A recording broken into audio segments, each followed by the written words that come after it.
Hello everyone and welcome back to my YouTube channel. I hope आप सब लोग बहुत ज़्यादा अमेजिंग होंगे and I am back with another YouTube video in which I am going to talk about why industrial training and whether you should opt for the same or not.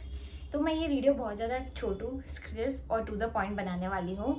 So without wasting any moment, let us start with the video.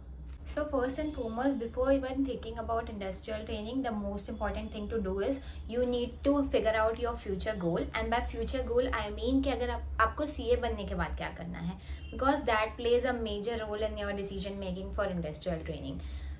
वो कैसे मैं बताती हूँ. For suppose अगर आपको CA बनने के बाद आप बहुत ज़्यादा श्योर हो, 100% श्योर हो कि you will go into practice, CA practice, और अभी आप मिड साइज फॉर्म में हो, तो then you should completely opt out from the idea of industrial training, because industry में जो काम में आप engage होते हो that has nothing to do with your traditional fields of which CA in practice is engaged into, like audit और taxation. वो सब काम नहीं होता है. and obviously अगर आपको practice करनी है तो आपको connections बनाने हैं client के साथ, आपको कुछ अलग वेराइटी ऑफ एक्सपीरियंस चाहिए फॉर प्रैक्टिस, जो कि आपको इंडस्ट्रियल ट्रेनिंग नहीं दे पाएगा. So you need to simply opt out from this decision. अगर आपने ठान लिया है कि आप प्रैक्टिस में जाओगे तो you should not look for industrial training as an option. One category of people are those who are very sure that they want to be a CA in service, and those who aspire to become a CFO or work in any other leadership roles of any company. So I think then industrial training is made for you guys. You should definitely go for industrial training. क्यों, उसका मैं पूरा detail में आगे बात करती हूँ. Now the third category of people are those जो कि अभी भी little bit dicey है, and they have an option or an interest to choose both practice or job. So to be very honest, to make an informed decision, you need to get a little clarity on what you really need to do after becoming a CA. And अगर आपको वो नहीं भी मिल पाती है तो उसके लिए भी मैं आगे बात करूँगी कि क्या बेटर ऑप्शन होगा टू चूज़.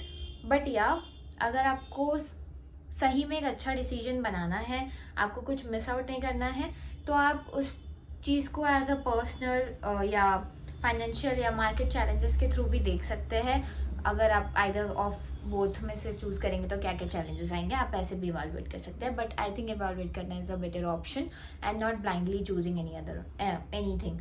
अब इसमें एक और चैलेंज है कि जब आप फर्स्ट ईयर ऑफ आर्टिकलशिप में होते हो and you are enjoying the work you are assigned with. For suppose अगर आप टैक्स में हो तो यू आर एन्जॉइंग टैक्स, आप इंटरनल ऑडिट में हो तो इंटरनल ऑडिट आप एन्जॉय कर रहे हो, स्टैट ऑडिट में हो तो आप वो भी एन्जॉय कर रहे हैं, and you are thinking that you should, अगर आप इस चीज़ में भी कंटिन्यू करें तो you can do good in life. Honestly मैं भी उसी में थी, मुझे इंटरनल ऑडिट भी अच्छा ही लग रहा था, एंड आई थिंक अगर मैं इंटरनल ऑडिट भी चूज़ करती तो मैं बहुत अच्छा ही करती. बट इसका एक मतलब क्या बोलेंगे क्रक्स है कि अगर आप एक साल, अगर आप ये सोच रहे हो कि फर्स्ट ईयर में जो आप इंजॉय कर रहे हो वो उसमें आप अच्छा कर सकते हो, but to have a wider scope आप अगर एक और साल इंडस्ट्रियल ट्रेनिंग में अपनी नॉलेज लेते हो तो वो आपको 100% काम आएगी, and you can again go back to what you are CA बनने के बाद भी what you are doing. So yes, now let us start with the video कि सेकेंड और थर्ड कैटेगरी वालों को why they should go for industrial training, and along with that I will also put my मतलब मेरा क्या experience था during this 8 to 9 months. So yes, let us start with that part. इसलिए तो मैं ये क्लैरिटी देना चाहूँगी कि इंडस्ट्री में the work is very different from your traditional fields of audit and taxation, या because you really get into the shoes of people you are doing audit of. Like अगर आप FP&A role में हो तो you really get into that, and अगर आप business finance role में हो then your approach of thinking gets different. आप बहुत ज़्यादा व्हाट इज़ राइट और व्हाट इज़ रॉन्ग पे नहीं जाते हो, and you really think from company's perspective कि what is good for the company, how this anything which you are thinking of, any decision which you are or your team will take, how that will impact the financials of the company or the operations of the company. So yes, that is a very interesting thing to learn, to be very frank. मैं अभी business finance role में हूँ और ये सब चीज़ें बहुत ज़्यादा आती है अगर आपका बिजनेस रोल है तो that is very interesting and something new to learn every day. But या साइमल्टेनियसली सेकेंड ये भी होता है कि जब आप किसी इंडस्ट्री में काम करते हो तो आपका स्कोप ऑफ वर्क थोड़ा लिमिटेड हो जाता है. स्कोप ऑफ वर्क से मेरा मतलब ये नहीं है कि आपका काम लिमिटेड हो जाएगा, काम कम हो जाएगा, ऐसा नहीं है. Scope of work is what you are looking into is defined, क्योंकि एक इंडस्ट्री में बहुत सारे मल्टीपल डिपार्टमेंट्स होते हैं, सब अपने डिपार्टमेंट्स का ही लुक ओवर करते हैं. बट या स्कोप उस पर्सपेक्टिव से कम है, बट अगेन जो आपको वर्क असाइंड होगा वो भी इन डेप्थ बहुत ज़्यादा बड़ा होता है. फॉर एग्जाम्पल मैं अपना एग्जाम्पल लूँगी. So I work in Ekart business finance supply chain of Flipkart. So supply chain is a very big charter. I know the overview of how the supply chain works, but again tapping into every departments of every end of supply chain is very difficult. So मैं जिस domain में काम करती हूँ which is losses of supply chain, उसके अंदर भी you get a in depth knowledge, क्योंकि उसके अंदर भी बहुत सारी नई नई चीज़ें सीखते हो. हर दिन कुछ न्यू चैलेंजेस आते हैं. There is always something to learn about that supply chain also every day. So that is very interesting for me at least. ये मैंने अपने रोल का बात किया. This is not the case with every role. For suppose अगर आप FP&A या controllership वाले रोल पे हो, then again your work become very monotonous. I think उसमें अकाउंटिंग ऑब्वियसली चैलेंजेस उसमें भी आते हैं, बट या accounting is only prospect which they are looking into, and in that case work थोड़ा मोनोटोनस होता है इंडस्ट्री में, इफ अगर हम एक जनरल पर्सपेक्टिव से देखें तो. The third most advantageous point is that you really get a hint of the corporate culture. You really get to know how things in corporate work, how the decision are made, क्या क्या चीज़ें हैं जो consider की जाती है in doing decision making for any company, financially, operationally, marketing wise, everything which is considered. ये सारी चीज़ें भी which are मतलब बहुत ज़्यादा आपको काम आती है. You really learn leadership qualities. You really learn to manage people. You really learn to have excellent communication skills. Communication skills तो definitely बहुत ज़्यादा अच्छी होती है. And you really make great connections when you're in industry. I know जब हम big firms में भी होते हैं या Big 10 में भी अगर अपने आर्टिकलशिप की है तो भी कॉर्पोरेट कल्चर का थोड़ा बहुत हिंट हो जाता है. बट अगेन हम तब बहुत ज़्यादा क्लाइंट प्लेस में असाइंड होते हैं तो उतनी विजिबिलिटी नहीं आती.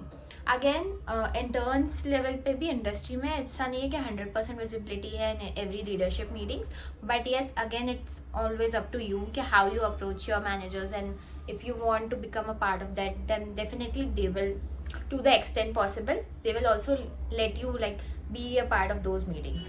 सो या ये सारी चीज़ें are very great to learn. ये आपकी पर्सनैलिटी भी बनाती है, टू बी वेरी ऑनेस्ट. और ये सारी चीज़ें आपको आगे भी बहुत ज़्यादा काम आती है when you are becoming leader. आपको समझ आता है कि हाउ डू यू मतलब कैसे क्वेश्चंस पुट अप करने हैं, कैसे सॉल्यूशन ओरिएंटेड बनना है, कैसे सोचना है. ये सारी चीज़ें आप डेफिनेटली लर्न करते हो when you are in industry, and ये सारी चीज़ें बहुत ज़्यादा हेल्पफुल होती है आपके पर्सनल कैरेक्टर को भी बनाने में. सो या दैट वाज, ये सारी चीज़ें थी जो आई थिंक पर्सनली आपको काम आएगी when you go for industrial training. Now career wise बात करते हैं. The first and the foremost thing is obviously monetary benefit की स्टाइपेंड. नॉर्मल फर्म्स अगर हम बिग 10 के भी कंपेयर करें जो उसकी शायद 15 to 20,000 होती है, यहाँ पे एवरेज सैलरी अराउंड 40 तो होती है, एवरेज स्टाइपेंड अराउंड 40 तो होती है in industry, which is obviously great. But ये सिर्फ एक लौता ये बेनिफिट देख के हमको ये चूज़ नहीं करना चाहिए इंडस्ट्रियल ट्रेनिंग. सेकेंड, और जो हमको एक्चुअली CA बनने के बाद जो काम आएगा वो है दैट इफ़ अगर आपके CV में इंडस्ट्रियल ट्रेनिंग है, that trust me you will always get an edge over others. क्योंकि अगर आपको इंडस्ट्री का नॉलेज है, ठीक है, तो आपका जो स्कोप है टू लाइक आप कैंपस प्लेसमेंट में भी जब जाते हो तो आपका स्कोप बढ़ जाता है. आपका CV एक अलग से शॉर्ट लिस्ट होने के ज़्यादा चांसेस है. अगेन आपको एज ज़्यादा मिलेगी ओवर अदर्स. बट या ऐसा नहीं है कि अगर आप मिड साइज से क्यों तो आपको ये सारी चीज़ों से एकदम ही डिप्लॉय हो जाओगे, ऐसा कुछ भी नहीं है. बट या ऑब्वियसली इंडस्ट्रियल ट्रेनिंग का ये बेनिफिट तो बहुत ज़्यादा आता है CV में. And the best part is अगर आपने फर्स्ट ईयर मिड साइज या बिग फर्म्स में की है एंड सेकेंड ईयर आपने इंडस्ट्री में किया है, तो आपका स्कोप ऑफ अप्लाइंग अगर आप CA बनने के बाद भी जाते हो तो you can again get back to mid size firms और your big 10 firms, big 4 firms. अगर आपको वापस ऑडिट में जाना है तो you can definitely go there. और अगर आपको इंडस्ट्री में भी जाना है तो आपको वो भी एक बहुत अच्छा ओपन विंडो मिल गया टू गो.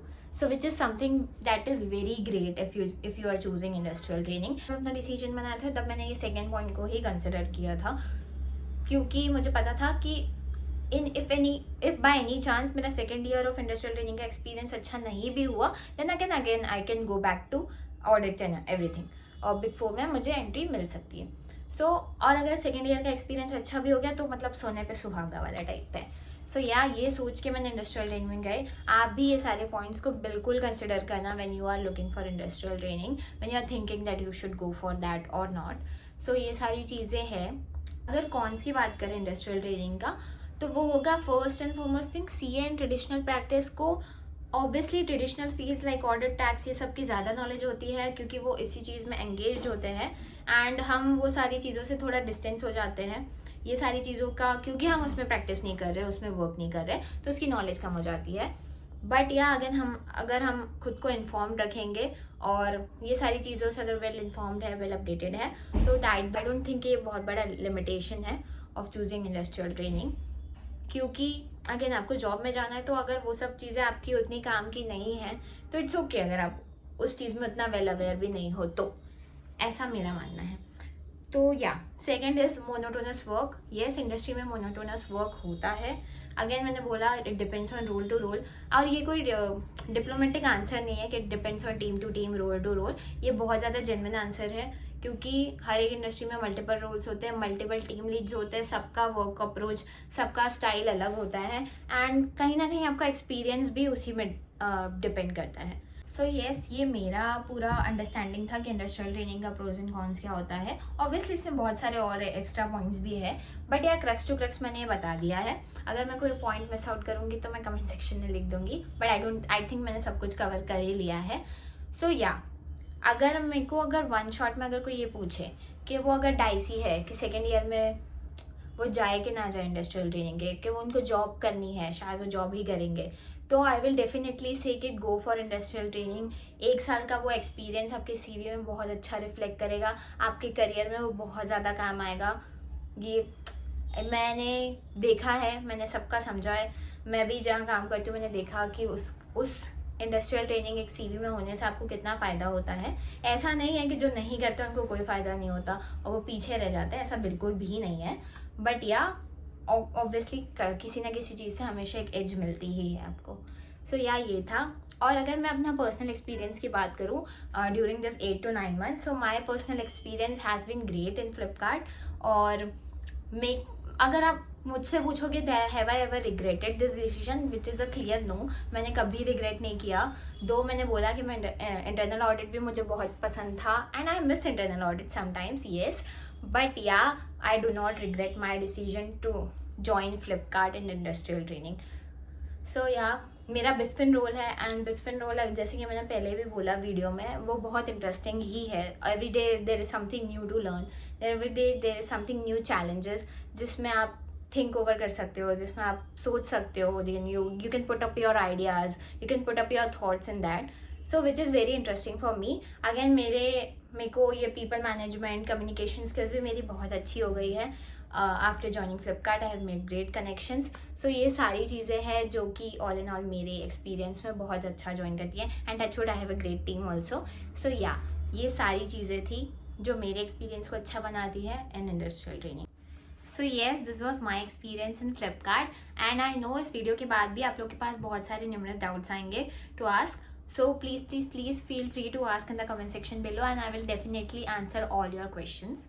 आई होप ये वीडियो बहुत ज़्यादा फ्रूटफुल रहे आपके लिए. आई होप आपको इस वीडियो से बहुत कुछ समझ आए इंडस्ट्रियल ट्रेनिंग के बारे में. एंड ऑब्वियसली अगर आपको कोई डाउट है तो please reach out to me. And हाँ, मुझे एक और चीज़ बोलनी है. जो मेरा पहला वीडियो था इंडस्ट्रियल ट्रेनिंग का, उसमें अराउंड 3000 व्यूज़ आए हैं. And I am so happy that you like that video. And I hope ये वीडियो भी आपके लिए उतना ही फ्रूटफुल रहे. मुझे प्रीवियस वीडियो में भी बहुत सारे कमेंट्स आए कि they really find that video very helpful. I hope कि ये वीडियो भी उतना ही हेल्पफुल रहे एंड आप लोग को ये बहुत काम आए. So yes, do not forget to like, comment, share and subscribe to my channel. Bye bye.